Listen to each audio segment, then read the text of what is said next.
were you surprised by the delay in the launch of the first GO satellite, and what issues are in play that may lead to further delays with GOES? The delay in the launch did not surprise us, because last year we testified in front of this committee that there was a 48% confidence in the October 2015 launch date, and we highlighted some scheduling weaknesses. In our report this year, we talk about some interim milestones that were missed, some technical issues. The Lightning Mapper is one good example, and then also further scheduling issues. So the delay did not surprise us. It's difficult to overestimate the importance of weather prediction in my central New York State district. We get very bad winters, as people know, but they're quite manageable because we can predict the weather, we can get our plows on the roads, et cetera. It doesn't slow us down, in contrast to this city, which can't seem to handle one flake of the thought of a flake of snow. Everybody closes. But one snowflake will close Atlanta. Yeah, well, yeah, maybe, yeah, exactly. Yes, we'll enter that into the record. But in any event, it's extremely important, and it's obviously extremely important to the nation's economy. And as we do see more and more storms and things like that, Hurricane Sandy was devastating, and it was just the latest one. It's just absolutely vital that we get this going. So, pardon me for sort of leaving the technical stuff behind, but John F. Kennedy announced we were going to the moon in 1962, and 7 years later we were there.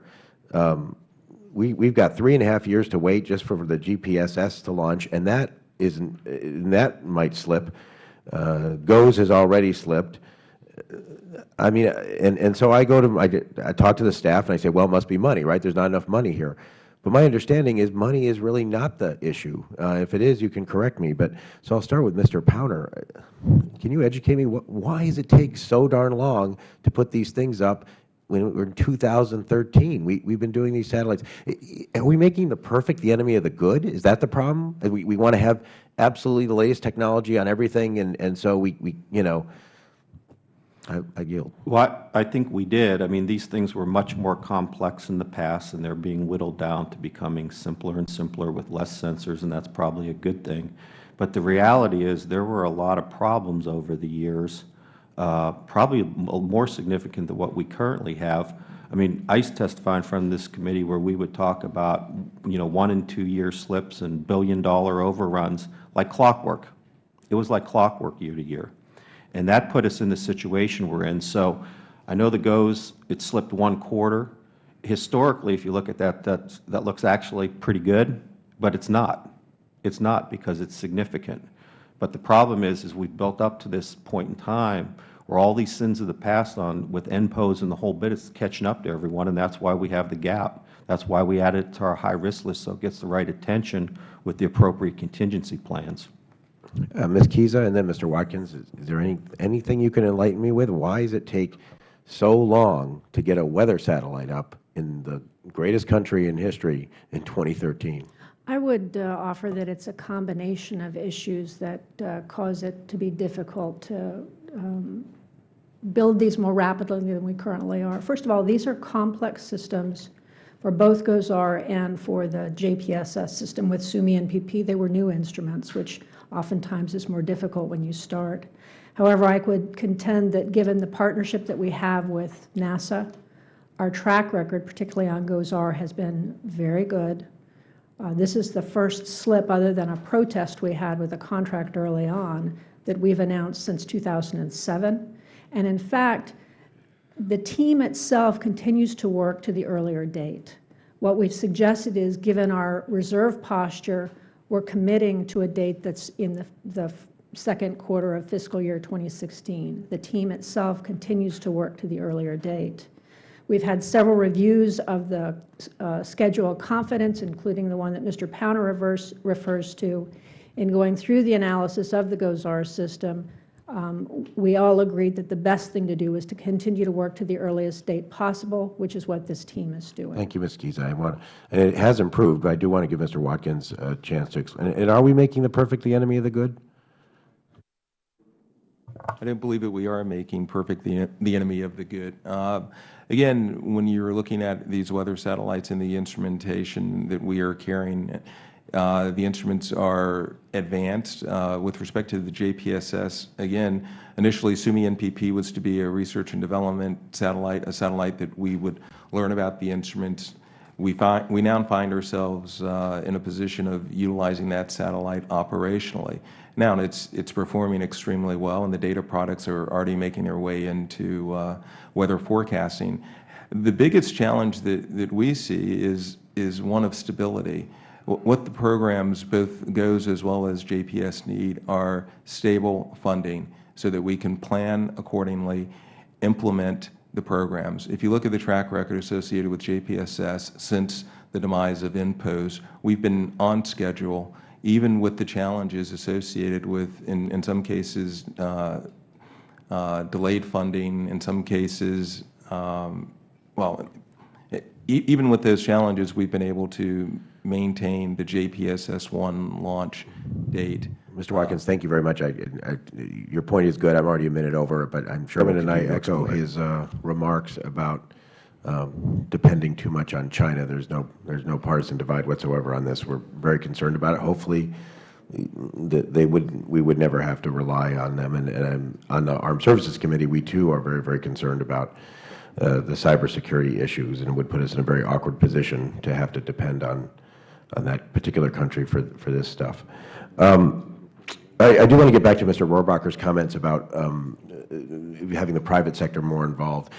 Mr. Powner, I actually would be open to that. I'm a big advocate of private sector involvement and public-private partnerships in the space program. But my understanding is that there are already private contractors that do most of the actual work, that are hired to build the satellites, even launch the satellites into orbit. Is that true? Yeah, that's true. The prime contractors, private companies, correct. So there's not. So most of this is already public-private partnerships that really do it. Yeah, I think the key question is with the Riverside analysis, there was a suggestion that commercial providers could actually be used to help fill the gap. I think that's where the suggestion was, both government, foreign, and commercial. All that was on the table with the Riverside study. Mr. Chairman, I might suggest that a study might be in order to have GAO take a closer look at whether there are any additional opportunities for public-private partnerships in the space program. I think it would be a bipartisan thing to. Well, certainly, I think all of us would be very eager to make sure that that happens. Yeah, good, thank you. Ms. Kicza, I think you're the right person to ask this to, but according to the GAO, key satellite data users were not fully informed about the changes to GOES-R capabilities or alternative methods to receive the data needed in the event of a system failure.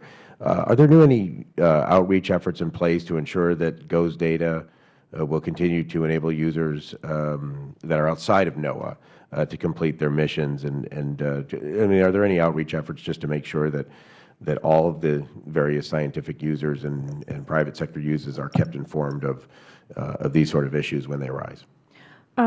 Yes, there are avenues, and I think that what Mr. Powner encouraged is that we strengthen those. And so we do have regular conferences that we present at where the users are largely present, where we highlight the changes that have made. We have operational working groups that reach out to the users that inform them and help us make decisions on any trades that we have to make. In addition to that, and in response to the recommendations of the GAO, we're working with the Office of the Federal Coordinator of Meteorology to reinstitute a committee that had been in place prior to NPOS as an additional method of reaching out to other agencies and their users to ensure that they're kept abreast of how our programs are progressing. Mr. Watkins, how has the sequester affected your agency's ability to implement these weather-related programs? So all of our funding is received via our partners, NOAA, and so clearly sequestration has had an impact on our ability associated with a stable funding, which is what we need in order to adequately be able to build operational weather satellites. Ms. Kicza, the same question to you, and do you have enough flexibility in order to at least keep everything on track? How's that affecting you? As I'd mentioned in my oral testimony, we've worked hard in the face of sequester reductions received in 13 to try to maintain the launch schedules. We were able to do that with the JPSS, keep JPSS-1 on track. To be honest with you, the way that we did that is we impacted the polar free flyer, the part that was outside of the JPSS. With the GOZAR, as I'd also indicated, the team is working to maintain the earlier launch date. However, given the low budget reserve posture we have in light of the reductions, the commitment we're making is to the second quarter of fiscal year 16 for that launch. All right. Mr. Powner, I'd appreciate if you would follow up on it just in terms of your analysis, the impact of the sequester on these programs. So the sequestration, $54 billion, it was clear that GOZAR, based on our analysis a year ago and current, it was going to slip without sequestration. So now they're saying part of the slip was due to sequestration. Sequestration, we don't know the details on what actually affected the slip. I will say this, there were two prime contractors, one with the spacecraft, one with the ground. They continue to do work. So we did not have a situation where work was stopped. Okay, so work continued. I know there was arrangements cut with contractors, which was appropriate to keep the work going. So those details on how 54 equated to a one-quarter slip, we don't have that. But I do want to say that I think it was likely going to slip without sequestration. Thank the Chairman.